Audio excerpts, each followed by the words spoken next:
2 people have been killed and 4 others injured after Russian strikes on the city of Kherson. The victims were workers at a transport company, and images show injured people in there being treated by emergency workers. It's the latest in the death toll of civilians in Ukraine, but Kyiv says it's destroyed a Russian tank and shot down 13 cruise missiles targeting a military airfield in the west of the country. And Donetsk is now one of the open fronts in the Ukrainian counteroffensive.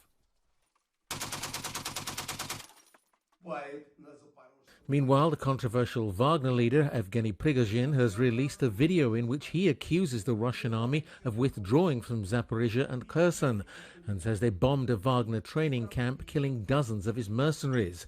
He also suggested senior officials were using the war to get as much as they can.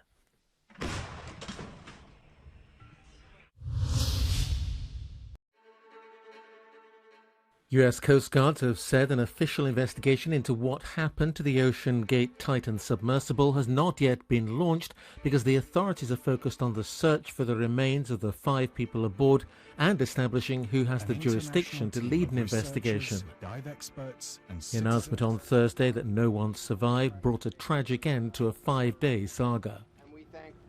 This is an incredibly unforgiving environment down there on the seafloor. And the debris is consistent with a catastrophic implosion of the vessel. And so we'll continue to work and continue to search the area down there, but I don't have an answer for prospects at this time. Titan's hull is thought to have collapsed on Sunday as a result of enormous water pressure, and top-secret US Navy equipment had recorded an acoustic signal suspected to be Titan's implosion. The Titan's passengers included British billionaire Hamish Harding, 2 members, a father and son, of one of Pakistan's wealthiest families, oceanographer David Meehan, and French shipwreck expert Paul-Henri Nargelet.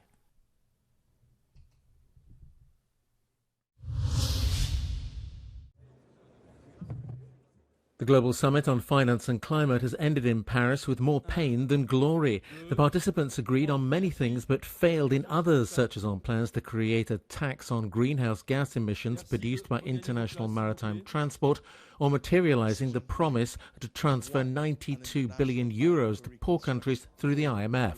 Some leaders, such as Brazilian President Lula da Silva, have advocated a clean slate. Aquilo que foi criado depois da Segunda Guerra Mundial. As instituições de Bretton Woods não funcionam mais e não atendem mais às aspirações e nem os interesses da sociedade. Vamos ter claro que o Banco Mundial deixa muito a desejar naquilo que o mundo aspira do Banco Mundial. Vamos deixar claro que o FMI deixa muito a desejar naquilo que as pessoas esperam do FMI. The words did not surprise the French president, who hosted the meeting and affirmed there is a total consensus to reform global financial organizations to make them more efficient, fairer and better adapted to today's world. But Paris was also attended by climate activists such as Greta Thunberg to remind them that world leaders are failing a planet exhausted by the logic of money.